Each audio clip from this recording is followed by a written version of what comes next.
साहिल जी, गुरुग्राम से। राधे राधे जी, राधे राधे महाराज जी। महाराज जी, मैं अपने आप को जानने और अपने अंदर के ईश्वर को जानने में बहुत रुचि रखता हूँ। मैं ईश्वर पर पूर्ण विश्वास भी रखता हूँ। इसी समय में मैं अपनी जिंदगी में भौतिक तरक्की भी चाहता हूँ, पूरे दिल से बहुत धनवान बनना चाहता हूँ, भव्य जिंदगी भी जीना चाहता हूँ। क्या दोनों एक साथ हो सकते हैं? नहीं, चाह एक रखनी होगी, पूर्ति दोनों की हो जाएगी। अगर आप धन की चाह रखोगे तो कभी आत्म अनुभव नहीं कर पाओगे, और आत्म अनुभव की चाह करोगे तो धन अपने आप प्राप्त हो जाएगा। धन की चाह मिटानी होगी, बिना धन की चाह मिटाए यही तो बाधा है। कंचन कामिनी कीर्ति, स्त्री शरीर में आ सकती और धन में आ सकती और मान प्रतिष्ठा में आ सकती। यही आ सकती तो आत्मबोध नहीं होने देती, भगवत तत्व का अनुभव नहीं होने देती। अगर इसकी आसक्ति रखोगे तो आत्मबोध नहीं कर पाओगे, और आत्मबोध में चलोगे तो सब कुछ प्राप्त हो जाएगा, जो बिना चाहे अनचाहे प्राप्त हो जाएगा। हम यही तो लोगों को समझाने की चेष्टा करते हैं कि तुम अपनी कामनाओं की पूर्ति तो चाहते हो, लेकिन तपस्या और भजन नहीं करना चाहते, तो कैसे कामनाओं की पूर्ति हो जाएगी? या तो अनुष्ठान करो, जप करो, तप करो, फिर मांगो तो पूर्ति हो जाएगी। तो हम धन भी चाहें कि सर्वश्रेष्ठ धन हमको प्राप्त हो, मैं धनी बनूं, तो इसके लिए आपको भगवान की आराधना करनी पड़ेगी। अब आत्मबोध चाहें तो फिर धन की आशा का त्याग करना पड़ेगा, क्योंकि धन की आशा और आत्मबोध बिल्कुल अलग दिशा है। जैसे बिहारी जी जाना चाहो और छठी कला की तरफ दौड़ो तो कभी बिहारी जी नहीं पा सकते, क्योंकि छठी कला का मार्ग उल्टा है। और बिहारी जी तरफ जाना चाहो और लेट के चलो तो बिहारी जी पहुंच जाओगे, क्योंकि ये दिशा बिहारी जी की है। तो आत्मबोध की दिशा है त्याग। त्याग और वैराग्य से युक्त हो तब ज्ञान होगा, उसी ज्ञान से आत्मबोध प्राप्त होगा। और धन का मार्ग है संसार का कर्म, जो बार बार अच्छे कर्मों का अनुष्ठान करते हुए धर्म पूर्वक चलता है तो वो एक दिन धन की प्राप्ति की सफलता प्राप्त कर लेता है।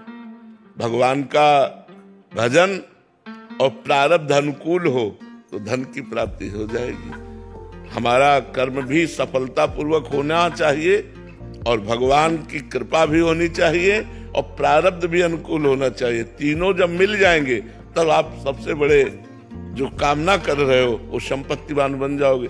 अब तप है नहीं तो आप संपत्तिवान कैसे बन सकते हैं? आपका प्रारब्ध नहीं है तो आप संपत्तिवान कैसे बन सकते हैं? भगवान की कृपा नहीं है तो आप संपत्तिवान कैसे बन सकते हैं? कौन ऐसा है जो नहीं चाहता संपत्तिवान मैं बनूं?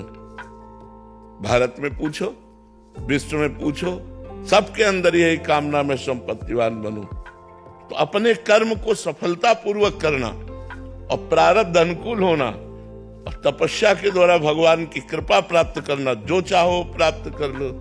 अब खाओगे मुर्गा मांस, पियोगे शराब, करोगे व्यभिचार और चाहोगे सर्वश्रेष्ठ धनी बनना, तो कोई भी नहीं। पूर्व प्रारब्ध से आज धनी हो, अगर आज होश में नहीं रहोगे तो कल सुअर कुत्ता तुम्हें बनना पड़ेगा। हम ही लोग हैं, हम ही लोग हैं और कोई नहीं है। ये मत समझो कि उनकी कोई प्रजाति अलग है, नहीं। हमारे कर्म बिगड़ जाते हैं तो हम नीच योनियों में जाते हैं, और कर्म बन जाता है तो हम उच्च योनियों में जाते हैं। तो अच्छे कर्म करो, भगवान का नाम जप करो और दूसरों की सेवा करो, तो इसी प्रवाह से आप आगे चलकर धनी बन जाओगे। ना इस जन्म में सही तो अगला जन्म मिलेगा। ऐसे धनी कुल में होगा कि जन्म से ही धन संपत्ति का, वैभव का आपको खूब देखने को मिलेगा, भोगने को मिलेगा।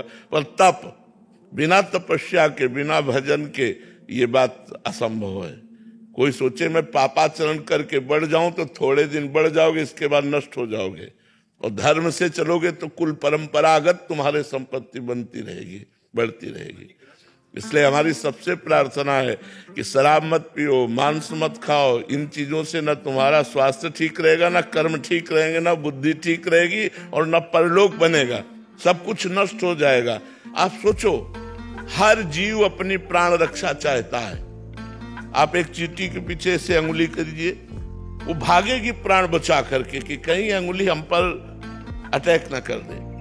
और आप भैंस को, बकरे को, मुर्गे को मान लो आप नहीं काटते, लेकिन आप मांस लेते हैं तो आप हिस्सेदार हुए, आप उसके वध के हिस्सेदार हुए, आपको उसके वध करने का दंड मिलेगा। इसलिए हमारी प्रार्थना है कि 56 प्रकार के भोग भगवान ने मनुष्य के लिए बनाए, 36 व्यंजन बनाए। खूब अच्छे अच्छे पदार्थ खाओ, जैसा तुम्हें भगवान ने सहयोग दिया। जरूरी है गंदे आहार करो? शराब पीकर कौन सी मानसिक उन्नति या शारीरिक उन्नति या लौकिक उन्नति, तीनों में बताओ कौन सी उन्नति होती है? शराब पीकर के ऐसे लौकिक निंदा के पात्र बनते हैं कि नालियों में पड़े रहते हैं। ऐसे मतलब क्या हालत उनकी होती है। हमने एक देखा, छोटी सी नाली थी, वो साइकिल पार कर रहा था, तो वो इतनी बार कोशिश की, ऐसा लग रहा था जैसे कोई नहर पार करने के लिए विचार से युक्त हो, और साइकिल डगमगा रही थी, और आखिरकार उसी नाली में मैं साइकिल सहित गिर गया। तब उसको पकड़ के उठाया और साइकिल बाहर की कि भैया, तो तब पता चला कि वो गंध से पता चला कि ये शराब पिए हुए है। तो ये लौकिक उन्नति। अच्छा, शरीर में भी आप डॉक्टरों से पूछ लो, ये मदिरा जा करके आपकी किडनी, लीवर इस पर प्रभाव डालती है, मतलब इनको खूब प्रभावित करती है। अच्छा, पैसा जाता है, स्वास्थ्य नहीं बनता, और वही 100-200 रुपया के हरी सब्जी, उससे उस अंगूर घर लेकर के जाओ तो बढ़िया, बच्चे परिवार सब आनंदित हो। वो 1500 की शराब पी ली और ऐसे गिरते हो। तो इसलिए सबसे प्रार्थना है हमारी, एक बार बात मान लो, आपने पी लिया होगा तो अब कभी मत पीजिएगा। देख लिया उसका आनंद, अगर आपको नशे का आनंद लेना है तो नाम जप कीजिए, राधा राधा, देखिए कैसा नशा आता है जो कभी उतरेगा ही नहीं। हर समय एक खुमारी चढ़ी रहती है, एक आनंद चढ़ा रहता है, एक मस्ती बनी रहती है भगवान के नाम में। पर वो थोड़ा पहले पाप नष्ट हो तब वो आनंद आएगा। इसीलिए जब कोई नाम शुरू करता है तो हृदय में जलन, मन की चंचलता, तो उसको अच्छा नहीं लगता। एक बार तुम डट कर नाम जप करो, एक बार हट कर नाम जप करो कि मैं कुछ भी हो जाए, फिर आप जब पाप तुम्हारे भस्म हो जाएंगे, फिर तुम्हें जो आनंद प्राप्त होगा आप फिर देख लेना। तो अगर धन प्राप्त करना है तो नाम जप करो, भगवान से प्रार्थना करो, अच्छे सफलता पूर्वक कर्म करो, तब जाके धन की प्राप्ति होती है। महाराज जी, भगवत प्राप्ति साथ साथ करनी हो, गृहस्थ में तो महाराज जी कामना रहती है कि धन भी कमाएं और भगवान भी मिल जाए। नहीं, आपने जानने की बात कही, आत्मबोध। आत्मबोध के लिए जब तक इन समस्त आशाओं का त्याग नहीं होगा, कामनाओं का त्याग नहीं होगा, तब तक नहीं बनेगा। और गृहस्थ में भगवत प्राप्ति के लिए तो हमने इनको बताया कि कर्म को भगवत स्मरण करते हुए किया जाए, और वो धर्म पूर्वक कर्म हो और भगवान को समर्पित कर दिया जाए, पूरे जीवन यही किया जाए, तो भगवान कहते तेसाम हम समुद्धरता मृत्यु संसार सागरा। अनिरुद्ध गुलेरिया जी, हिमाचल से। राधे राधे महाराज जी। गुरुदेव भगवान, मैंने YouTube के माध्यम से एक संत भगवान के साथ भगवत चर्चा में आपके श्रीमुख से कर्म संन्यास के बारे में सुना था। मेरे गुरुदेव, आपसे निवेदन है कि मुझे गृहस्थ धर्म में कर्म संन्यास के बारे में बताएं। इसको जीवन में कैसे धारण कर सकता हूं, कैसे? कर्म संन्यास का तात्पर्य कर्मों का त्याग नहीं होता है। कर्म संन्यास का तात्पर्य होता है कर्मों का न्यास, समर्पण। कर्म करे, फल की आकांक्षा न रखे, धर्मयुक्त कर्म करे और वो भगवान को समर्पित कर दे। ये तो सर्वाणि कर्माणि मयि सन्न्यस्य मत पराहा अनन्ये नैव योगेन माम ध्यायन्तु उपासते। भगवान कह रहे हैं, ये तो सर्वाणि कर्माणि, जो सारे कर्म मेरे को समर्पित कर देता है। यत करोषि, जो भी कर्म कर रहे हो, व्यापार, नौकरी, जो भी जहां अपने अपने पद पर है, वो कर्म धर्म पूर्वक करे। अपना जो धर्म का क्षेत्र है उससे बाहर न जाए, अधर्म न करे, घूसखोरी न करे, पापाचरण न करे। तो जो कर्म कर रहे हो भगवत स्मरण करते हुए बीच बीच में करो और उस कर्म को भगवान को समर्पित कर दो। ये तो सर्वाणि कर्माणि मयि सन्न्यस्य मत पराहा, और भगवान के परायण हो जाओ। भगवान कहते तेसाम हम समुद्धरता मृत्यु संसार सागरात, मैं उसका मृत्यु संसार सागर से पार करता हूं, उसका उद्धार मैं करता हूं, जो अपने सारे कर्म मेरे को समर्पित करके मेरा स्मरण करता रहता है। संन्यास मार्ग का अलग धर्म है, गृहस्थ का अलग धर्म है। गृहस्थ को चाहिए अपने कर्तव्य कर्मों को पवित्रता पूर्वक, धर्म पूर्वक करते हुए, भगवान का स्मरण करते हुए उस कर्म को भगवान को समर्पित करके भगवान के परायण रहे, तो इसी जन्म में उसका उद्धार हो जाएगा। समझ पा रहे हैं आप? जी। सोवन मोहंती जी। राधे राधे महाराज। राधे राधे महाराज जी। महाराज जी, क्या जीवन भर भक्ति किए हुए भक्त की भगवत प्राप्ति और अंत में बस नाम सुन लेने वाले व्यक्ति की भगवत प्राप्ति में कोई अंतर है? नहीं, पर जीवन भर जो पाप करता है, मनमानी आचरण करता है, उसका अंतिम ऐसा बनता भी नहीं है, ऐसा संयोग ही नहीं बनेगा कि उसको नाम स्मरण किया जाए। नाम स्मरण, राम, प्राण निकल गए, राधा, प्राण निकल गए, ये तो बड़े पुण्यात्मा महात्मा की स्थिति होती है। नहीं तो जो जीवन भर हमने किया है, अंतिम फाइनल में वही सीन आती है सामने। जो हमने पाप कर्म किए, जो हमने गंदे आचरण किए, वही हमारे सामने नाचने लगते हैं और उन्हीं का चिंतन होता है और फिर परिणाम हमारा जाकर के वही होता है जो दुर्गति जिसे कहते हैं। जीवन भर भजन का अभ्यास किया तो अंतिम समय अगर हम भूल भी गए तो भगवान स्मृति बन जाते हैं, भगवान याद दिला देते हैं। उस समय याद आता, वो जोर से पुकारा राधा, भले मुंह से न निकल पाए लेकिन अंदर से निकला राधा और प्राण निकल गए, भगवान को प्राप्त हो गया। इसीलिए अभ्यास किया जाता है। बिना पुण्यात्मा के अंतिम समय उसे भगवान का नाम याद ही नहीं आएगा। अंतिम समय उसे भगवान की ऐसे भक्तों का सानिध्य नहीं मिलेगा। जैसे कोई शरीर छोड़ रहा है, आप उसे चरणामृत पिला दीजिए, नाम सुना दीजिए भगवान का, तो उसका अंतिम बन गया। तो अब उसने जरूर पुण्य किए हैं, उसने जरूर तपस्या की है, तभी उसको अंतिम समय ऐसा संयोग प्राप्त हुआ है। हर एक को ऐसा संयोग प्राप्त नहीं होता। और ये पक्की बात है कि यदि मरते समय भगवान का नाम कान में हो जाए या हृदय से निकल पड़े या वातावरण भागवती को, तो निश्चित उसको भगवत प्राप्ति हो जाती है। रवि जी पटियाला से। राधे राधे। राधे राधे महाराज जी। महाराज जी, मैंने कई सालों तक गौशाला में सेवा की। उस दौरान गांवों के उपचार हेतु कई बार गांवों के पैर को काटना पड़ा महाराज जी। ऐसे में क्या मेरे से अपराध बना? इस कारण मैंने गौशाला में भी जाना छोड़ दिया महाराज जी। जैसे हमारे हाथ में यहाँ से कैंसर हो जाए, जरूरत पड़े तो ऐसे काटना पड़ेगा ना। तो पूरे शरीर की रक्षा के लिए अगर एक अंग काट रहे हैं तो आप डॉक्टर हैं, आप उसको बचाने के लिए कर रहे हैं, ना कि आप उसको पीड़ा या मारने के लिए कर रहे हैं। आप उसको बचाने के लिए कर रहे हैं, इसलिए ऐसे कोई इसमें पाप नहीं है, क्योंकि आपकी औषधि का कार्य है। और जब आपने देखा कि औषधि से कार्य नहीं बनेगा, इस अंग को काटना ही पड़ेगा, नहीं ये अंग पूरे शरीर की हानि पहुंचा देगा, तो फिर उसे काट देना। वो काट देना पाप नहीं कहा जाएगा। प्रियांशु जी वृंदावन। गुरु हरिवंश। श्री हरिवंश महाराज जी। महाराज जी, पावत ही तिनको दरस उपजे भजनानंद, बिनु ही श्रम छूटी जाही सब जे माया के फंद। महाराज जी, हमें पहले माया पर जीत हासिल करना चाहिए या प्रभु दरस प्राप्ति की इच्छा? ये किनके दर्शन के लिए लिखा जानते हो? गौड़ देश सब उद्धर्यो प्रगट कृष्ण चैतन्य, तैसे ही नित्यानंद ही रस में भय आनंद, पावत ही तिनको दरस उपजय भजनानंद। महाप्रभु श्री कृष्ण चैतन्य देव जी के लिए लिखा है कि उनके दर्शन मात्र से कृष्ण कृष्ण कृष्ण कृष्ण कृष्ण भजन की उमंग आ जाती थी। उनके दर्शन मात्र से माया के फंद नष्ट हो जाते थे। तो ये महाप्रभु चैतन्य देव के दर्शन के लिए लिखा है। ये ऐसा नहीं लिखा कि ये कोई सिद्धांत में लिखा हो, ये उनकी महिमा लिखी हुई है। गौड़ देश सब उद्धर्यो प्रगट कृष्ण चैतन्य, तैसे ही नित्यानंद हो रस में भय आनंद, पावत ही तिनको दरस उपजय भजनानंद, बिन ही श्रम छुट जाए सब जे माया के फंद। बिना प्रयास के माया के मलों का नाश होकर के भजनानंद प्रकाशित हो जाता था महाप्रभु चैतन्य देव के दर्शन मात्र से। वो तो श्री कृष्ण प्रेम का मूर्तिमान अवतार है, प्रिया प्रीतम का मिलित रूप है। उनके दर्शन से ऐसा होना कोई आश्चर्य की बात नहीं थी।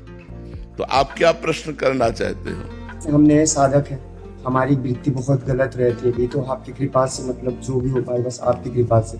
तो ये रहता है कि जैसे हम क्या करें, पहले तो प्रियाजू का तो दर्शन अभी हुआ नहीं है। दर्शन कोई खिलवाड़ समझते हो क्या? भगवत दर्शन पहले भजन में डूबो, इतना भजन में डूबो कि कोई आशा न रह जाए। आशा जब तक है तब, अन्य आशा जब तक है तब तक भगवत साक्षात्कार स्वप्न में भी नहीं हो सकता। भगवत साक्षात्कार कोई खिलवाड़ है। जब समस्त आशाएं और कामनाओं का नाश हो जाता है तो एकमात्र लक्ष्य बन जाता है भगवान, और जिया न जाए। तब भगवान के दर्शन होते हैं। तो हमारा लक्ष्य दर्शन नहीं, हमारा लक्ष्य भजन होना चाहिए। दर्शन उनका मन आवे तो दे दे, ना मन आवे ना दे, हम लेकिन जिएंगे उनके लिए। हम उनके लिए रो तो सकते हैं, वो मिले ना मिले, मिलन के लिए तड़प तो सकते हैं ना, हम उनके लिए व्याकुल तो हो सकते हैं। तो हमें भजन के बल से भगवत दर्शन की व्याकुलता पैदा करनी है। हमें एक भी मिनट भजन से बिलग नहीं रहना, ये हमें नियम लेना है। गंदे आचरण कितना भी हमको जलाए मन, हम गंदा आचरण नहीं करेंगे, हम सहेंगे। इस मार्ग में सहनशील ही आगे निकल पाता है, नहीं तो मन का जब आकर्षण विषयों का होता है तो अच्छे अच्छे घुटने टेक देते हैं। अच्छे अच्छे जब कोई सहनशील राधा राधा राधा बड़ी से बड़ी पीड़ा को हंस के मुस्कुरा के सह ले, वो भगवत मार्ग में चल सकता है। इसलिए खूब नाम जप करो, पहले हृदय को मजबूत करो। काम आ रहा है उसे सहो, क्रोध आ रहा है उसे सहो, जो विकार आ रहे हैं उनको हर वेग को सहो, भूख के प्यास को, सर्दी के गर्मी के हर वेग को सहो। तब जाकर के आप सहित सहित बाढ़ है भगति गृह तन गुरहित गार, तब वो जाकर के विशाल भक्ति का हृदय में प्रादुर्भाव होता है, जो भगवान की रूप माधुरी, भगवान की लीला माधुरी, गुण माधुरी में डुबो देता है। सातरति सातरति सा लोकांतार्यति, वो स्वयं तर जाता है, वो स्वयं तर जाता है, लोक के लोक को तार देता है जो भगवान से प्रेम करता है। देवऋषि उपाध्याय जी। श्री हरिवंश महाराज जी 32 सेवा अपराध में से अगर कोई एक अपराध बन जाए तो प्रायश्चित कैसे करें? नाम जप से, भगवान नाम जप से, नाम जप से अपराध नष्ट हो जाता है। अब नाम जप करेंगे और भावना करेंगे, प्रायश्चित करेंगे कि हमसे गलती हो गई, तो अपराध नष्ट हो जाता है। आज जिनके जी महाराष्ट्र से, राधे राधे महाराज जी मेरा मन भक्ति और माया के बीच अक्सर डोलता रहता है। कभी मैं नाम जोप और साधना में स्थिर रहता हूं तो कभी मन लालच और सांसारिक कामों के पीछे भागता रहता है। प्राय सबका ऐसा, मतलब कुछ लोग ऐसे होते हैं जिनका केवल मन माया में ही लगता है, भगवान में नहीं लगता है। कुछ लोग ऐसे हैं कि जिनका केवल मन भगवान में ही लगता है, वो बड़े महाभाग्यशाली होते हैं। बकाया बीच वालों में हम लोग ज्यादा बहुतायत हैं, कुछ थोड़ा मन भगवान में भी लगता है, थोड़ा मन माया में भी लगता है, ऐसा बहुतायत पाया जाएगा। बहुत कम इन्हें गिने चुने लोग होंगे जो महाभाग्यशाली जन, जिनका मन केवल भगवान में लगता है, और अधिकतर लोग पाए जाएंगे जिनका केवल मन संसार में लगता है, और बहुतायत संख्या मिलेगी जिनका मन थोड़ा भगवान में भी लगता है और थोड़ा माया में भी लगता है। तो अगर थोड़ा भगवान में लगने लगा है तो बड़ी कृपा हो गई है। हमें चाहिए कि उसी थोड़े मन को पकड़ के धीरे धीरे बढ़ाते चले जाएं भगवान की तरफ, तो माया अपने आप प्राप्त हो जाएगी। माया भगवान की दासी है, भगवान उसके स्वामी है। तो जब हमें भगवान मिल गए तो माया मिल जाएगी कि नहीं मिल जाएगी? सारा वैभव मिल जाएगा। तो मुझे चाहिए कि सबसे पहले भगवान को रिझाए। माया को हम प्राप्त करना चाहेंगे तो मायापति से विमुख होकर माया हमें कभी नहीं मिल सकती, किसी के हाथ नहीं लगी आज तक। और जो मायापति को प्राप्त कर लिए तो माया माँ के समान सेवा करने लगती है, माँ के समान। हम यही सबको समझाना चाहते हैं कि आप भगवान से विमुख होकर कभी सुखी नहीं हो सकते, कभी शांति प्राप्त नहीं कर सकते, आप चिंता रहित नहीं हो सकते, आप आनंदमय नहीं हो सकते। यदि भगवान से विमुख हैं तो आपको माया रौंद डालेगी, माया की ही आराधना करेंगे वही आपको रौंद डालेगी। और यदि भगवान की तरफ चलेंगे तो माया आपकी माँ के समान सेवा करेगी, क्योंकि भगवान के दास को माया कभी सताती नहीं है, माया सहयोग करती है। जैसे देखो, ये कपड़ा माया है, ये शरीर माया है, ये माइक माया है, टेबल माया है, सोफा माया है। ये बाधा पहुंचा रही क्या? ये सहयोग कर रही है। और इसी को विलासिता में ले लिया जाए तो यही मन बुद्धि को भ्रष्ट करके गंदे आचरणों में लगा देगी। देखो, संसारी आदमी अहंकार से युक्त रहता है तो यही माया उसको रौंद देगी, उसको नष्ट कर देगी, अहंकार नष्ट कर देगा। भगवान के आश्रित रहोगे तो थोड़ा बुद्धि काम करेगी, और नहीं तो अहंकार कहीं न कहीं आपको चौपट कर देगा, कहीं न कहीं आपको नष्ट कर देगा। तो हम माया की चाह कर रहे हैं, इस चाह को धीरे धीरे हटाने की कोशिश करें, भगवान की चाह को बढ़ाएं। और जैसे जैसे भगवान की चाह बढ़ेगी वैसे वैसे माया आपके पीछे लग जाएगी। तो अनचाहे अन मांगे आगे आवेगो, जो पल लागे पल को।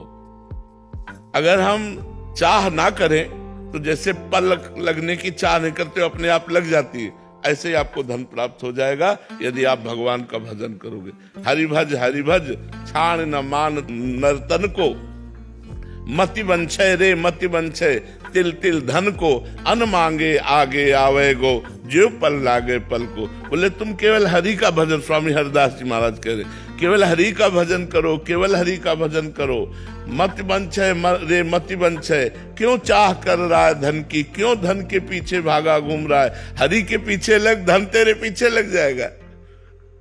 हरि के पीछे लग, धन तेरे पीछे लग जाएगा। और हमारी बुद्धि भगवान से विमुख होकर धन चाहती है, तो ऐसे नहीं मिल सकता। भगवान से विमुख होकर जिनको पूर्व पुण्य से धन मिला है वो बहुत गंदी तरह धन का प्रयोग करते हैं, बहुत गंदी तरह धन का प्रयोग करके धन की दुर्गति और अपनी दुर्गति करते हैं। अब मदिरा, मांस, गंदे आचरण, सब बाहुल्यता इसकी, नरक जाने का सारा खेल नरक जाने का। और धन्य है वो गौ सेवा में लग गया, धन संत सेवा में लग गया, भगवान की कथा, भगवान के नाम कीर्तन। एक भगवान की कथा करे, हजारों लोग भगवान की कथा सुने, भगवान में आनंदित हुए। एक धन वो है और एक धन वो है। हमारे भागवतिक कानून में यह अपराध है, मांस खाना मनुष्य को यह अपराध है, मदिरा पीना अपराध है, पर स्त्री गमन करना अपराध है, हिंसा करना, जुआ खेलना, चोरी, ये सब अपराध के अंतर्गत भागवतिक कानून में अंतरात। तो इसको त्यागना चाहिए। तो जिनके पास भगवान से विमुख होकर धन भी है वो दुराचार में खर्चा हो रहा है। तो हमें चाहिए कि भगवान का आश्रय लेकर भगवान का नाम जप करते हुए धन की चाह को धीरे धीरे धीरे धीरे मिटा दे और भगवान की चाह को बढ़ा दे, तो धन अनचाहे अपने आप आ जाएगा, अनचाहे अपने आप आ जाएगा। परमानंद पाठक जी, राधे राधे महाराज जी। महाराज जी, मानव जन्म क्या 84 लाख योनियों के भोग के बाद ही मिलता है या मानव जन्म नहीं, इसका कोई क्रम नहीं है। हमारे यहाँ सेवक जी महाराज कह रहे हैं, संस्कृति मांझ बरियाई के पायो, मानुष देह वृथा कत डारत। भगवान ने कृपा की, 84 लाख योनियों के चक्र को रोक दिया और बीच से निकाल लिया। संस्कृति मांझ माने होता बीच से निकाल लिया और आप पर दया करके मनुष्य जन्म दे दिया कि अब तुम अपना सुधार कर लो। जब हम गर्भ में होते हैं तो गर्भ में थोड़ी देर के लिए हमको ज्ञान आता है, तो उस समय भयानक पीड़ा होती है, क्योंकि माँ के गर्भ में जब बंद जीव ऐसे कुंडलाकार होता है तो बंद उसको बड़ा कष्ट होता है। उसी समय उसको ज्ञान होता है, तो वो भगवान से प्रार्थना करता है कि हे भगवान, एक बार मुझे इस माँ के गर्भ रूपी नरक से बाहर कर दो, मैं आपका भजन करके दोबारा गर्भ में नहीं आऊंगा, एक बार मुझे कर दो। बस जहां भगवान से प्रार्थना करता है भगवान ऐसा सहयोग बना देते हैं, जीव बाहर आता है तो कहाँ वो ज्ञान अंतर ध्यान हो जाता है। तो कहाँ अरे बोले बालक हुआ या बच्चा हो, बच्ची हुई, और वो भूल जाता है धीरे धीरे, जैसे जैसे बड़ा होता गया, फिर वही खेल कूद, फिर वही स्त्री पुत्र धन, फिर वही माया का नाटक, और जीवन फिर जिस लिए हम आए थे वो हम फिर भूल गए। तो हमें चाहिए कि प्रधान कर्तव्य भगवान का भजन करते हुए जैसी परिस्थिति में भगवान ने हमें जन्म दिया है, जैसी परिस्थिति में रह रहे हैं उसमें संतोष करें। देखो, अगर संतोष करोगे तो जैसी स्थिति में उतने में आनंदित रहोगे, और संतोष ना हो तो करोड़ अरब खरब बढ़ते जाए फिर भी आप असंतुष्ट रहेंगे। सबसे बड़ा धन है संतोष धन। संतोष से कामनाओं का नाश होता है। संतोष करो, भगवान ने तुम्हें जो दिया है बहुत दिया है। नीचे झांक करके देखो, बहुत ऐसे लोग हैं जिनके पास जो तुम्हारे पास है वो उनके पास नहीं है। ऊपर मत देखो, नीचे झांक के देखो, बहुत से ऐसे लोग हैं जो तुम्हारे पास है वो उनके पास नहीं है। तो भगवान ने तुम्हें दिया, भगवान ने तुम्हें आंख दी, आंखें हटा देते तो कान दिया, श्रवणेंद्रिय हटा देते तो जबान दिया, सब कुछ दिया भगवान ने। अब भगवान का भजन कर लो, ना अपने कर्तव्य कर्म को करते हुए नाम जप लो। धन की चाह करोगे तो फिर धीरे धीरे बुद्धि खराब होती चली जाती। जहां चाहे जिस डिपार्टमेंट में हो, जिसके दिमाग में धन है वो जरूर पापाचरण करेगा। तो हमें लगता है धन तो हमारी आवश्यकता है, गृहस्थी में है तो हम कर्तव्य कर्म कर रहे हैं, भगवान ने जितना हमें दिया उतने में संतुष्ट हो जाना चाहिए। गांव में एक प्रार्थना करते थे, साईं इतना दीजिए जामे कुटुंब समाए, मैं भी भूखा ना रहूं और अतिथि ना भूखा जाए। कोई दरवाजे से भूखा ना जाए और मैं भी भूखा ना रहूं, मालिक इतना हमको दे दीजिए। तो भगवान हमें लगता है इतना तो सब दिए ही है आप लोगों को। अब एकदम अरब खरबपति के सपने देखोगे तो कभी संतोष नहीं प्राप्त होगा, असंतोष ही रहेगा चाहे जितना धन बढ़ता चला जाए। तो हमें लगता है भगवान का आश्रय लेकर नाम जप करना चाहिए और अपने कर्तव्य कर्म को करना चाहिए। जो व्यापार, नौकरी, किसानी, जो भी कर्तव्य कर्म है उसको अच्छी तरह करना चाहिए और भगवान का नाम जप करना चाहिए। अनुपम दुबे जी, प्रयागराज।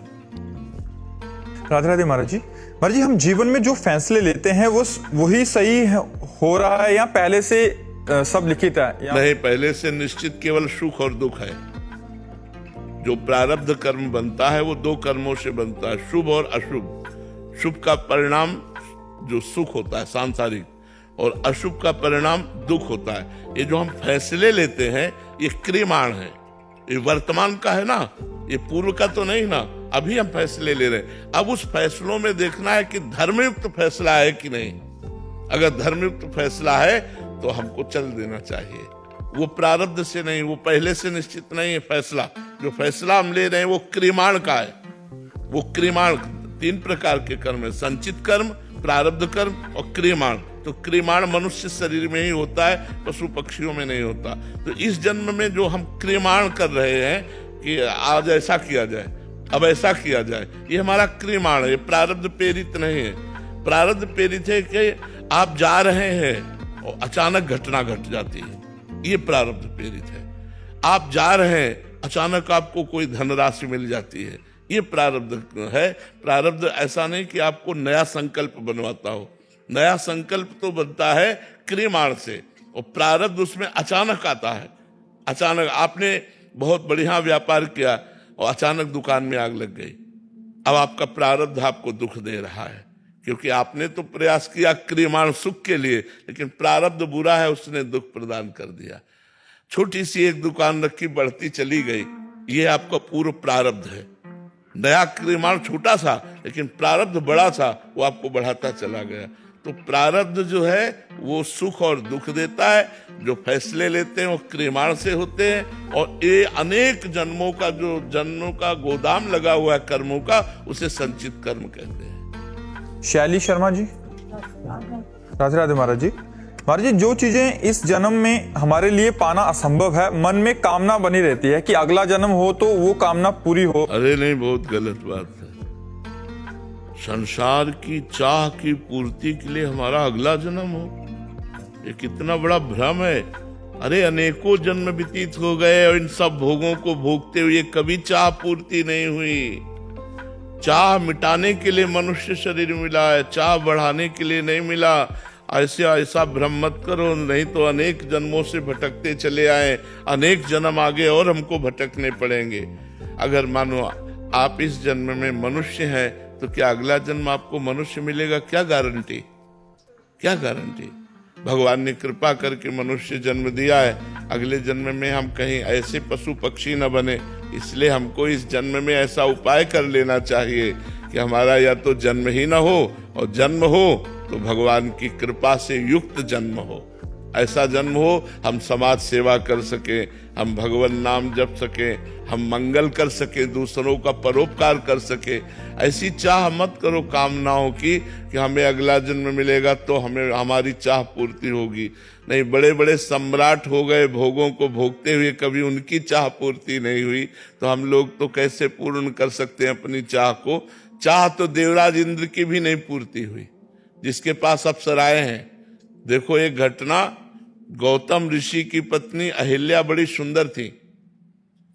देवराज इंद्र ने, अब वो तो त्रिभुवन का स्वामी है, तो सोचो, स्वर्ग की एक अप्सरा उतर जाए तो ऋषि मुनियों के मन को चंचल कर देती हैं। और उन अप्सराओं का स्वामी गौतम ऋषि का रूप धारण करके अहिल्या के साथ जाकर गलत आचरण किया। मतलब देवराज इंद्र की भी इंद्रियां तृप्त रही हैं भोगों में। वो जब त्रिभुवन पति है देवराज इंद्र, उसकी भी इंद्रियां भोगों से तृप्त नहीं, तो अपने लोगों की कहां से हो जाएंगी। इसलिए चाह मिटाना ही मनुष्य जीवन का कर्तव्य है, चाह बढ़ाना नहीं। हम तो यही प्रार्थना करेंगे कि आप नाम जप करके भगवान से कहिए कि हमारी ये चाह ही मिटा दीजिए जो संसार की तरफ जा रही है। रसिक मोहिनी जी, श्री हरिवंश महाराज जी, गुरुदेव भगवान, अगर गुरुदेव स्वप्न में आकर कुछ उपदेश करते हैं तो क्या हमें उसे प्रकट दिए हुए जो उस समय दिया उन्होंने उपदेश, उसको प्रकट में पालन करना चाहिए? अगर गुरुदेव प्रकट में विराजमान है तो सही करवा लेना चाहिए कि आपने स्वप्न में ये कहा, जागृत में आपका क्या आदेश है। और अगर गुरुदेव अंतर ध्यान हो गए हैं तो आज्ञा मान करके पालन कर लेना चाहिए। सपना जी, राधे राधे महाराज जी। महाराज जी, मेरा प्रश्न है कि जब तक मेरी नौकरी नहीं लगी थी तब तक सब व्यर्थ सा लगता था, लेकिन आज जब नौकरी लग गई तो मुझे अभी सब व्यर्थ लग रहा है। सिर्फ जीवन यापन के लिए नौकरी करना जरूरी है या कोई इसका आध्यात्मिक महत्व भी है? नहीं, आध्यात्मिक महत्व भी है। यदि आप नाम जप करते हुए अपनी नौकरी को करें और परिवार को भगवान का स्वरूप मानकर उसकी सेवा में धन को लगाएं, और जो धन कमाती है उससे कुछ हिस्सा, मान लो कुछ हिस्सा निकालकर गौ सेवा में, संत सेवा में, बीमारों की सेवा में कहीं ऐसी जगह लगा दें तो आपकी नौकरी का आध्यात्मिक योग बन जाएगा। उससे बहुत बढ़िया लाभ प्राप्त होगा। धन से बहुत बढ़िया धर्म भी होता है। यदि धर्म पूर्वक धन कमाया जाए तो बहुत से ऐसे लोग हैं जो बीमार हैं, औषधि के लिए परेशान हैं। हम अगर रोज थोड़ा थोड़ा एकत्रित करें तो 4-6 महीने में एक अच्छी धनराशि हो सकती है। 10-20 हजार ही सही, हम कहीं बूढ़ी गौओं की सेवा हो रही है, अनाथ गौओं की सेवा हो रही है, ऐसी जगह हम डोनेशन कर दें जहां इस तरह के हमारे धन का सदुपयोग हो। वैसे शास्त्रीय आदेश तो ये है कि धर्म पूर्वक कमाए हुए धन का दशांश दान करना चाहिए। 100 में 90 रुपए तुम खर्चा करो तो 10 रुपए परोपकार में लगा दो। धर्म में, धर्म से कमाए हुए, पापाचरण का नहीं, पापाचरण का नहीं। जो लोग ऐसा कहते हैं वो गलत है। धर्म से कमाए हुए धन से दशांश यदि दान किया जाए तो वो हमें भगवत प्राप्ति के मार्ग में सुदृढ़ कर देगा। और नाम जप करते हुए यदि हम अपने कर्तव्य कर्म को करें तब तो कहना ही क्या है।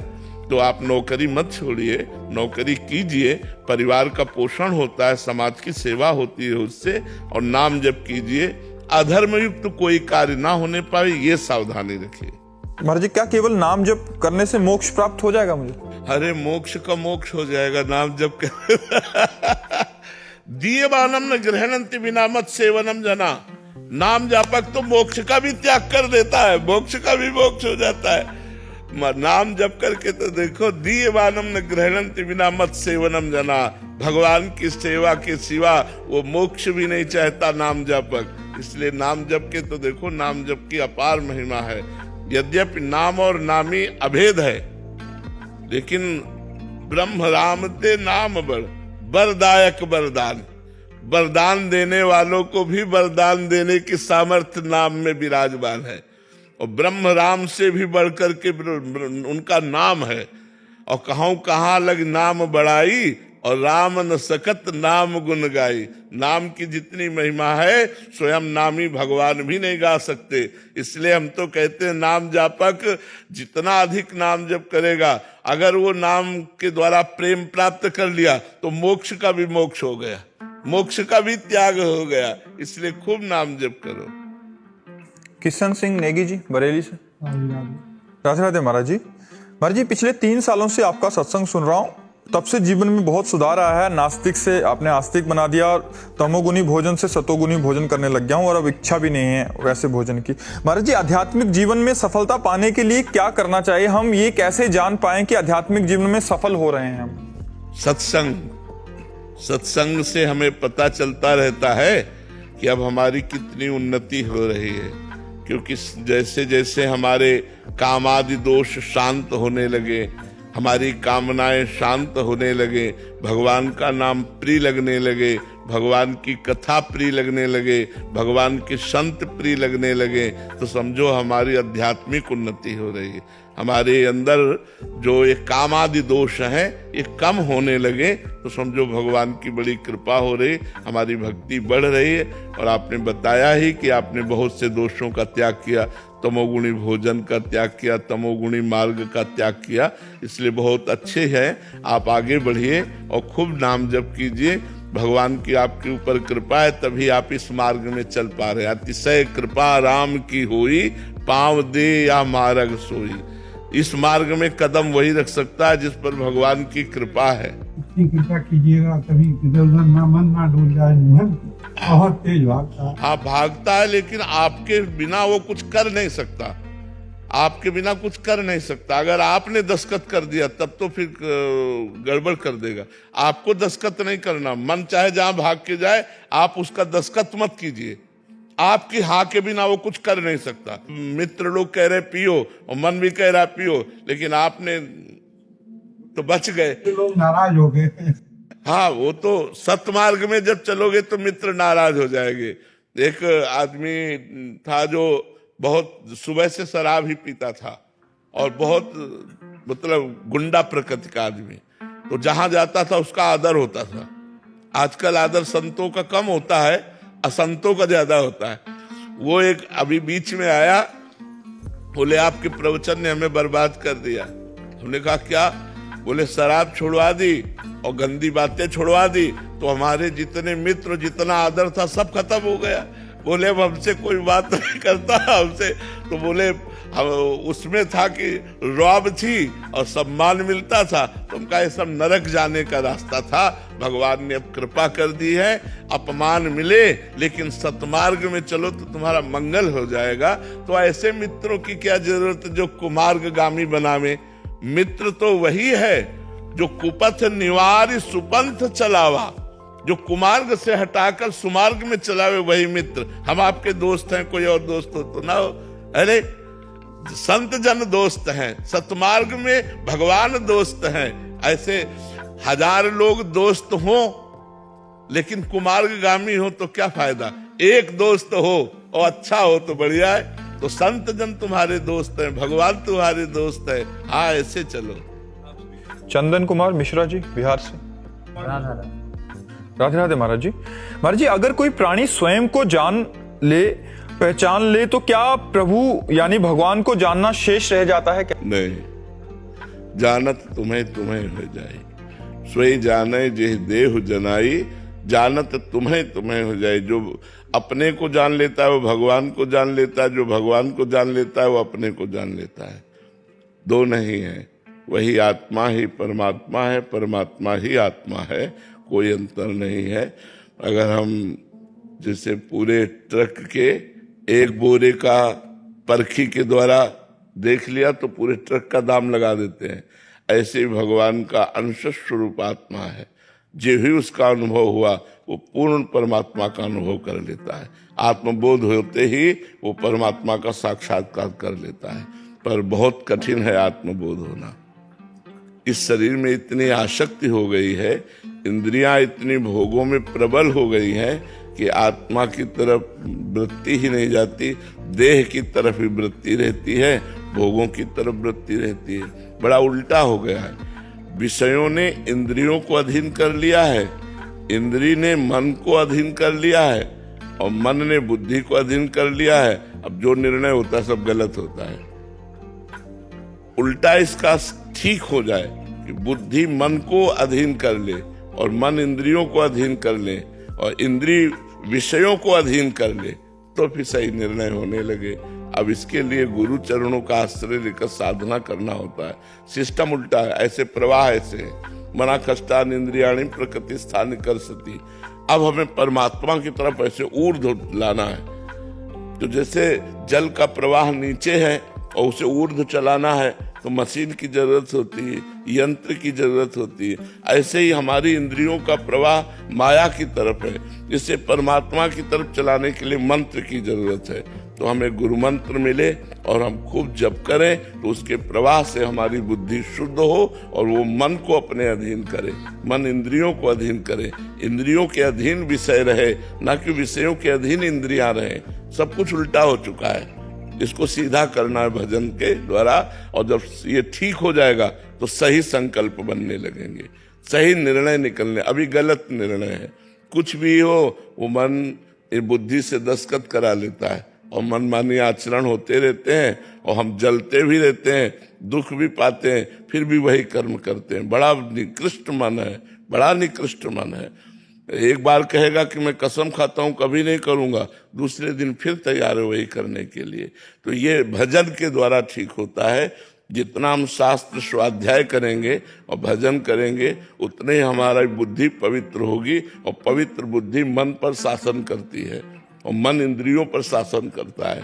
इसको शास्त्रों में वर्णन किया गया है कि शरीर एक रथ है, इंद्रियां इसके घोड़े हैं, इंद्रिय रूपी घोड़ों की लगाम मन है और लगाम को पकड़ने वाला सारथी बुद्धि है।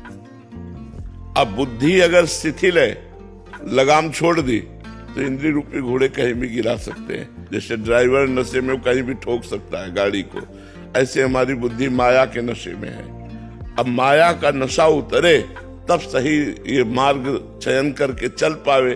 अभी तो जो मन आया सो खा लिया, जो मन आया सो पी लिया, जो मन आया देख लिया, जो मन आया सुन लिया, जो मन आया भोग लिया, यही है मनमानी आचरण होना। और उस जब बुद्धि शुद्ध हो जाती है तो ठीक आहार विहार, देखना सुनना बोलना, वो सब निरपराध होता है, वो सब भागवतिक होता है। तब वो भगवान की तरफ, तब वो आत्मज्ञान की तरफ बढ़ता है, तब उसे इन शरीरों से वैराग्य और स्वरूप का बोध प्राप्त होता है। कठिन मार्ग है पर असंभव नहीं है। अगर हम गुरु चरणों का आश्रय लेकर प्रयास करें तो हम गृहस्थी में भी ये अनुभव कर सकते हैं। पर बराबर भजन, मन लगे चाहे ना लगे, सुख मिले चाहे ना मिले, शांति मिले चाहे ना मिले, हमें भजन करना है, ऐसा जो निश्चय कर लेता है वो निकल जाता है। और जो ये कि सुख मिले, अरे अभी तो वही काम आ रहा है, अभी तो वही मन अशांत है, इसका मतलब कोई लाभ नहीं मिला, और उसकी श्रद्धा पे टिक नहीं पाती है। बहुत काल तक भजन करता रहे तब वो माया को परास्त करके स्वरूप बोध की तरफ बढ़ता है। प्रांशु जी अहमदाबाद से। राधे राधे। राधे राधे महाराज जी। महाराज जी, जीवन में सदगुरु की प्राप्ति प्रारब्ध से होती है या इसके पीछे मनुष्य का अपना यत्न होता है? नहीं, इसमें ना यत्न काम करता है ना प्रारब्ध काम करता है, इसमें कृपा काम करती है। जैसे हनुमान जी महाराज को जब विभीषण जी ने देखा तब ये नहीं कहा मैं बहुत भजन कर रहा था इसलिए आपकी प्राप्ति हुई, ये नहीं कहा मेरे भाग्य में लिखा था इसलिए आपकी प्राप्ति हुई।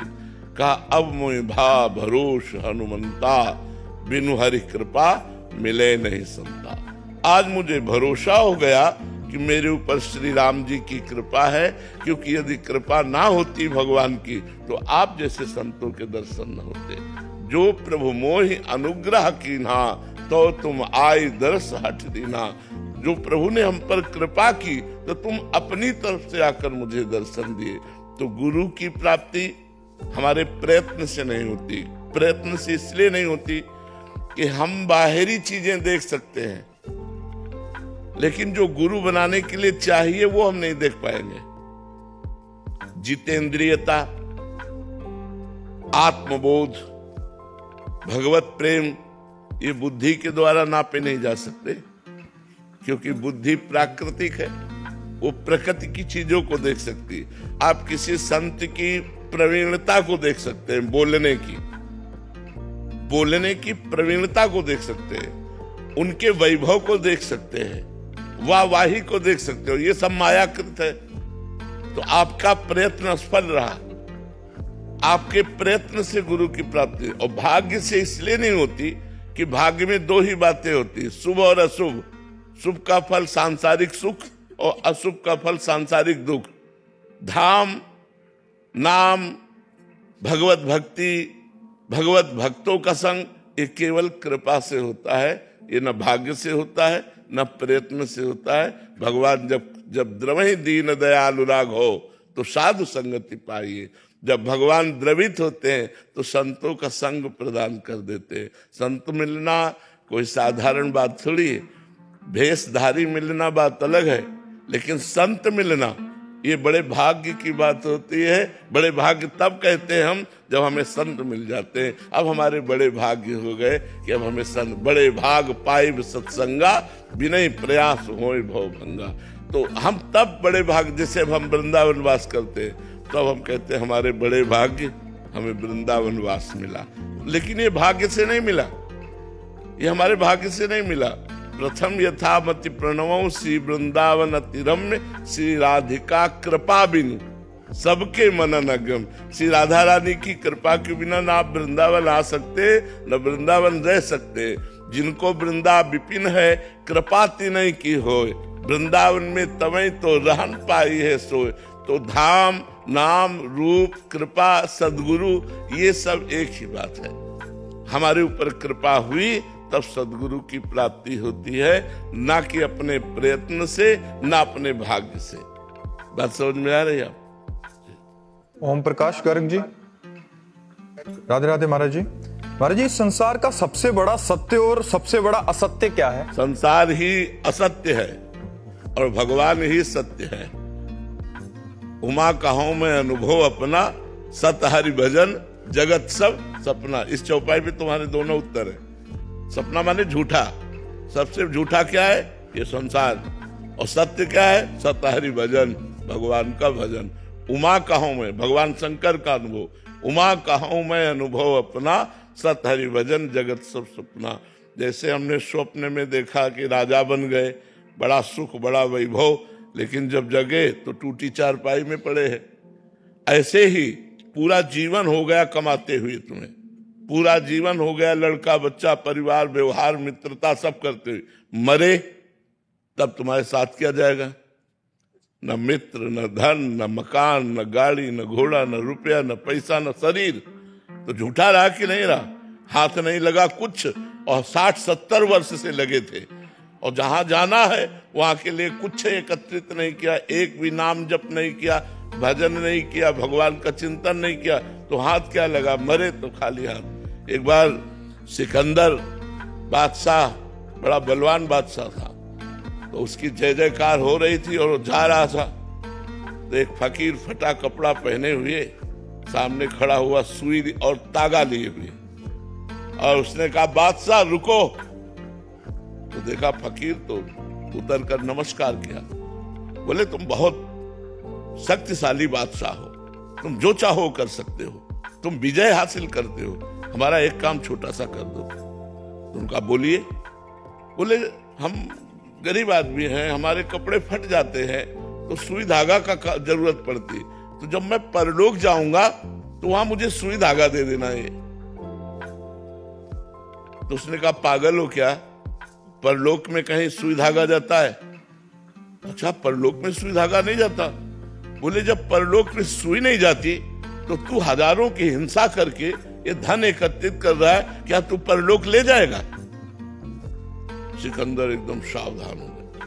सोच, जब तू मरेगा तो से तेरे साथ ये वैभव, ये सेना, ये राजपद, ये वाहवाही कुछ जाएगी? उसने कहा नहीं। तो बोले बस विचार कर, मैं तुझे विचार करने के लिए बताया था। तब सिकंदर ने कहा जब सिकंदर मरे तो ऐसे हाथ उसके खोल करके रख देना कि कुछ नहीं ले जा रहा है। इतना बलशाली सिकंदर जो सब जगह विजय प्राप्त करता था, आज जब मरा तो खाली हाथ जा रहा है, इसलिए हमारे 100 से हाथ ऐसे खुला कर देना। तो यहां से झूठा सब कुछ हुआ कि नहीं हुआ? क्योंकि हाथ तो कुछ नहीं लगा ना। तो सत हरि भजन जगत सब सपना, उमा कहूं मैं अनुभव। सबसे झूठा संसार और सत्य भगवान और भगवान का भजन। अंजू जी, छत्तीसगढ़। राधे राधे महाराज जी। भगवान श्री जी को सबसे अधिक क्या प्रिय है? लालजू। श्री जी को सबसे अधिक क्या प्रिय है? लालजू। पहला पद चतुरासी जी का पढ़ के देखो। जोई जोई प्यारो करे, सोई मोहि भावे, भावे मोहि जोई सोई सोई करे प्यारे। श्री जी कह रहे मोको तो भावती ठोर प्यारे के नैनन में, प्यारो भयो चाहे मेरे नैनन के तारे। मेरे तन मन प्राण हूँ ते प्रीतम प्रिय।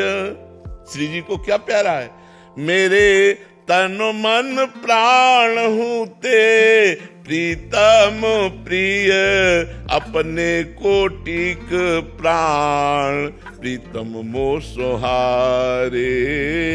जोई जोई प्यारो करे सोई मोहि भावे, भावे मोहि जोई सोई सोई करे प्यार। लाडली जी को क्या प्रिय है, लाडली जी को प्रिय है लालजू। लालजू को क्या प्रिय है, लाडली जू।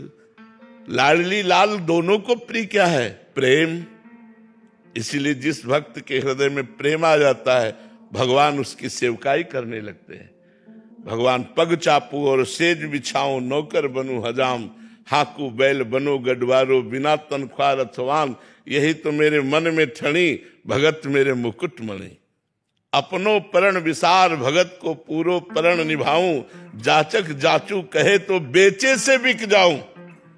जहां भक्त के हृदय में प्रेम आ जाता है तो भगवान बिकने के लिए तैयार हो जाते हैं। लाडली लाल को प्रिय है प्रेम, लाडली जी को प्रिय है लालजू, लालजू को प्रिय है लाडली जू, लाडली लाल को प्रिय है प्रेम। और सखियां प्रेम की मूर्ति हैं, इसीलिए सखियों को बहुत प्यार करते हैं लाडली लालजू। और जिनके हृदय में प्यार आ जाता है, प्रेम आ जाता है लाडली लाल का, लाडली लाल उसके साथ साथ डोलते हैं, उसके पीछे डोलते हैं। नीरज उनियाल जी। राधे राधे। राधे राधे महाराज जी। महाराज जी, ईश्वर के प्रति सच्चे प्रेम की पहचान क्या है और मैं उसे अपने भीतर कैसे जगा सकता हूं? जिया न जाए। भाई जी महाराज श्री हनुमान प्रसाद पोद्दार जी महाराज एक प्रेम दर्शन में लिखते हैं, शायद इसको ही इश्क कहते हैं, जैसे कोई दिल को मसला करे। एक पीड़ा, उर्दू में उसे इश्क कहते हैं, हिंदी में उसे प्रेम कहते हैं। पीड़ा, एक इष्ट के लिए एक पीड़ा, एक विरह, एक व्याकुलता, एक तड़पन। प्रेम की जो अवस्था है, चरम अवस्था तो बताई नहीं जा सकती, क्योंकि अनिर्वचनीयम प्रेम स्वरूपम, प्रेम के स्वरूप का प्रवचन नहीं हो सकता, वचन के द्वारा उसे बताया नहीं जा सकता। प्रतिक्षण वर्धमानम, क्योंकि वो प्रतिक्षण बढ़ता रहता है। सूक्ष्मतरम, बड़ा सूक्ष्म विषय प्रेम है। अनुभव स्वरूपम, वो केवल अनुभव में आता है। कामना रहितम, उसमें कोई कामना नहीं होती। हृदय में एक व्याकुलता, जब से तुम बिछुरे पिए प्यारे, कबहु न पायो चैन, दरस बिन दूखन लागे नैन। अपने प्यारे के लिए न रात्रि में नींद आती है, न भोजन अच्छा लगता है, न हंसना अच्छा लगता है, न कोई भोग अच्छा लगता है, न कोई बातचीत अच्छी लगती है। नारायण हरि भजन में ये पांचों न सुहात, विषय भोग, निद्रा, हंसी, जगत प्रीति, बहुबात। बहुत लोगों से बात करना, हंसना, मजाक करना, मनोरंजन करना, ये सब भूल जाता है उपासक। रात दिन केवल प्रभु के लिए तड़पन, वो अंदर की तड़पन। जरूरी नहीं कि आंसू निकले, जरूरी नहीं। जैसे कोई दिल को मसला करे, एक हृदय में पीड़ा। मीरा जी जैसे कहती हैं, जो मैं ऐसा जानती प्रीत के दुख होए, नगर ढिंढोरा पीटती अजीब प्रीत न करियो कोई। नगर ढिंढोरा पीटती अजीब प्रीत न करियो कोई, जो मैं ऐसा जानती। प्रेम में एक वो अपार सुख जो सहा नहीं जा रहा। यहां दुख का मतलब सांसारिक क्लेश से नहीं है कि जो मैं ऐसा जानती प्रीति के दुख हो। आनंद सहा नहीं जा रहा, वो सुख सहा नहीं जा रहा, प्रभु के चिंतन में जो सुख है वो कहीं और थोड़ी है। एक हृदय में विशेष आनंद की उल्लास जो सहा नहीं जा रहा, रात दिन सहा नहीं जा रहा, ऐसा लग रहा है हृदय फट जाएगा। तभी तो धीरे धीरे धीरे धीरे सहत सहत बाढ़े भगति गृह तन गुरहित गार, धीरे धीरे सहते सहते हृदय इतना मजबूत हो जाता है कि प्रभु की रूप माधुरी को देखकर भी वो जिंदा रहता है। नहीं, प्रभु के रूप को देखते ही दिल की गति रुक जाए, प्राण निकल जाए। इतने सुंदर, इतने आनंद समुद्र है कि प्राण निकल जाए। एक प्रसंग आता है श्री कृष्णदास जी वल्लभाचार्य जी के शिष्य, तो श्रीनाथ जी के लिए सामान लाने के लिए जाया करते थे, भोग की श्रृंगार की सामान लाने, जहां भी जाने को मिला। तो आगरा गए हुए थे, तो देखा कुछ लोग एकत्रित हैं, भीड़ लगी हुई है, कौतूहलवश वो भी चले गए क्या हो रहा है। तो देखा वहां वैश्या नृत्य कर रही थी, एक नवीन वैश्या, और ऐसे हाव भाव प्रस्तुत कर रही थी, बहुत अच्छा लगा उसके हाव भाव देखकर। अब अपनी अपनी सोच होती है ना, अब वो अपनी सोच में डूब गए। ये सांसारिक व्यक्तियों को रिझा रही है, अगर ये भगवान को रिझाती तो इसका जन्म सार्थक हो जाता। उस समय उन्होंने 10 रुपया ऐसे, तो वो वैश्या नजदीक आई, वैश्या को देखा, वैश्या ने समझा ये हम पर लुभायमान हो रहे हैं, 10 रुपया दिया। तो जहां रुके हुए थे वहां बुलाया साज समाज के सहित और कहा जिस राग में हम कह रहे हैं ये पद सुनाओ। वो प्रवीण वैश्या थी, आलाप लेकर के उसी राग में, और जैसे उन्होंने कहा ऐसा अभिनय करो जैसे सामने बादशाह बैठा हो, और बादशाह के सामने जिस लिहाज से नृत्य किया जाता वैसा नृत्य किया। 1000 मुद्राएं दी और कहा यदि हमारे बादशाह के सामने चलो तुम जितना धन कहोगे वो तुम्हें देंगे। उनके आदमियों को धन दे दिया, उनको हटा दिया और कहा हमारे साथ चलो। अब वो धन की लोभी वैश्या उनके साथ चली आई।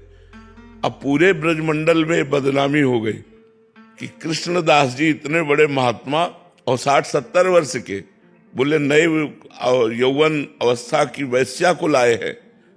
अब संतों का दिमाग अलग होता है ना। अब समाज में तो ये निंदा होने लगी कि अरे यार इनकी बुढ़ापा में बुद्धि वैश्या में लग गई, यार भगवान की बड़ी विचित्र माया है। अपनी कुटिया के बगल में कुटिया बनवाई रहने के पास, और समस्त ब्रजमंडल के जो गिरिराज जी के जैसे मानसी गंगा, राधा कुंड, श्याम कुंड, ललिता कुंड, अप्सरा कुंड, सब में स्नान करवाया उसको। और पद ठाकुर जी श्रीनाथ जी का पद याद करवाया उसको, और कहा आज मैं अपने बादशाह के सामने ले चल रहा हूं, अगर तू परफेक्ट निकल गई तेरा बेड़ा पार हो जाएगा, जीवन भर के लिए मैं जितनी संपत्ति कहेगी दे देंगे, क्योंकि जानते थे कि बचेगी ही नहीं। सामने ले गए तो श्रीनाथ जी महाराज यहीं विराजमान थे गिरिराज जी में, वो तो बाद में गए हैं, नाथ द्वारा में बाद में गए, पहले तो यहीं के तो प्रकट हुए हैं गिरिराज जी से। श्रीनाथ जी के सामने जो मंदिर गिरिराज जी में है ले गए और कहा नृत्य शुरू कर, और साजबाज अपने समाजियों का, और जे भी नृत्य करके ऐसे किया और ऐसे दृष्टि गई, देखा कोटि कोटि काम को मूर्छित करने वाले ललित त्रिभंगी। श्रीनाथ जी से कहा कृष्णदास जी ने कि हर बार सामान लाता हूं आपके लिए, इस बार एक नई सामान लाया हूं, इसे आप स्वीकार करें। नई सेवा सौंध है। तो कृष्णदास जी की प्रार्थना से भगवान अपने जे ही स्वरूप को प्रकाश देखते हुए बस ऐसे लुढ़क गए, प्राण छूट गए उसके, वहीं प्राण छूट गए। अरे ऐसा रूप सौंदर्य भगवान का। तभी तो देखो जैसे एक शीशा है, उसे कंकड़ मारो तो टूट जाएगा, लेकिन उसे गरम ठंडा करते हुए विज्ञान की पद्धति से ऐसा बनाया जाता है बुलेट प्रूफ कि गोली मारो तो भी असर नहीं करता। ऐसे ही हमारे हृदय को भक्ति के द्वारा भगवान इतना मजबूत बना देते हैं कि भगवान की रूप माधुरी क्या, भगवान के श्री अंग की सेवा करते हुए भी वो स्वस्थ चित्त रहता है। नहीं, आनंद के समुद्र है भगवान। हम लोग क्षुद्र आनंद बिंदुओं को, जैसे प्यासा आदमी ओस कण चाटे, ऐसे हम भोगों से अपनी आस मिटाना चाहते हैं, प्यास मिटाना चाहते हैं, और हैं भगवान के अंश, इसलिए हमारी प्यास कहीं मिटती नहीं। हमें चाहिए आनंद समुद्र, जहां दुख का लेस नहीं, वो है श्री भगवान। जब उनके लिए व्याकुलता पैदा हो जाए, यही प्रेम का कि न खान पान ते भावे है, नहीं कोमल वसन सुहावे है, सब विषय लगे ते खारा है, हरि आशिक का मगन्यारा है। जो भगवान का आशिक है उसका कुछ अलग ही स्वरूप रहता है, कहीं कोई रुचि नहीं, कहीं कुछ अच्छा नहीं लगता जगत में, बस वो यही खोज करता रहता है कैसे भगवान मिल जाए, कैसे भगवान का साक्षात्कार हो जाए।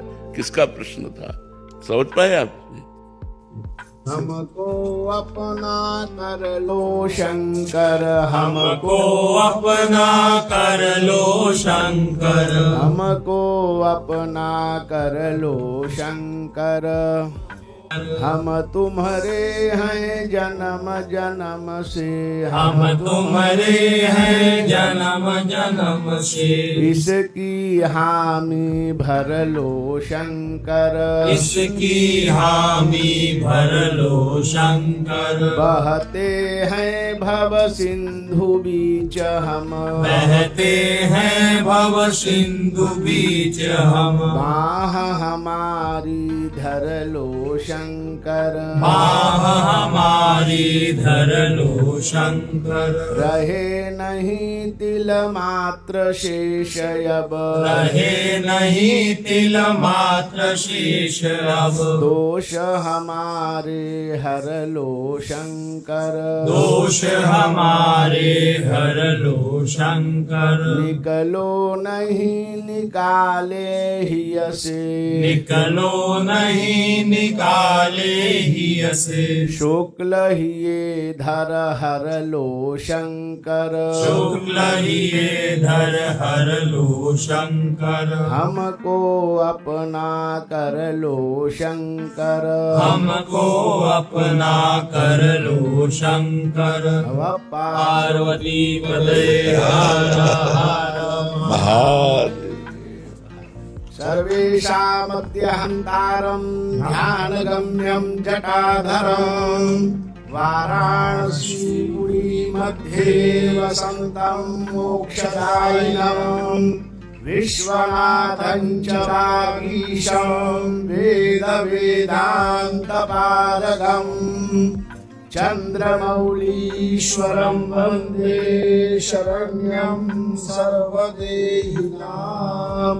नमः पार्वती पदे हर हर महादेव। हर जय जय श्री राधे। आपका स्वास्थ्य सही है? हाँ, कृपा है आपकी। अब आप एक श्लोक और सुनाओ हमको कोई। मैं आपको चतुर श्लोक की भागवत सुनाता अरे हूँ। क्या बात करी, बहुत। अहमेवासमेवाग्रे नान्यद्यत् सत्परम्, पश्चादहं यदेतच्च योऽवशिष्येत सोऽस्म्यहम्। ऋतेर्थं यत् प्रतीयेत न प्रतीयेत चात्मनि, तद्विद्यादात्मनो मायां यथा भासो यथा तमः। यथा वहन्ति भूतानि भूतेषु चावचेष्वनु, प्रविष्टान्यप्रविष्टानि तथा तेषु न तेष्वहम्। एतावदेव जिज्ञास्यं तद्विजिज्ञासुनात्मनः, अन्वयवितिरेकाभ्यां यस्यात् सर्वत्र सर्वदा। बहुत सुंदर, बहुत सुंदर। भगवान एक लाइन सुना दी थी, हाँ सुना। ये घासीराम जी के ऊपर हमारे जो पूर्वज हैं उन्होंने लिखी, बात कहने की नहीं हो, बात कहने की नहीं, तूने जो गवाई है, तूने हर बार हरि नाम सुध भुलाई है, तूने हर बार हरि नाम सुध भुलाई है। आके 9 मास पड़ा गर्भ में पुकारे तू, जग में आने के लिए राम को सवाले तू। ओ नरक से दूर किया, फिर न ये नाम लिया, आंख खुलते ही बंदे राम को छोड़ दिया, और अब भी संभल जा, बच के निकल जा, पापों की घटा छाई है। तूने हर बार हरि नाम बुलाई है, आके विषयों से तूने पाप को कमाया है। कैसे ले जाएगा जब साथ कुछ न लाया है। सारा परिवार झूठा, तुझे तृष्णा ने लूटा, कुछ नहीं पाया बंदे, है तेरा भाग्य फूटा। फिर कह रहे प्रभु अब भी संभल जा, बच के निकल जा, मुश्किल से बेरुहाई है। तूने हर बार हरि नाम सुध भुलाई है। अंतिम लाइन है, देख प्राणी तेरी जब अंत घड़ी आएगी, बिन मुहूर्त तेरी डोली सजाई जाएगी। तेरी डोली सजाए अंत शमशान जाए, और मिलके सब फूके तुझको, मानो होली जलाए। तुझको जला के हरि नाम पाके घासी ने मुक्ति पाई है। तूने हर बार हरि नाम सुध भुलाई है। बहुत तो सुंदर। मैं एक बहुत सुंदर बात मैं अपने मन पे बोलूं कि पहले बोलते कि राम नाम की लूट है, तो मेरो भाव जी के कि जो समय चल लो है, राधा नाम की लूट है, और लूट सके तो लूट, अंत समय पछतावे गो, जब प्राण जाएंगे।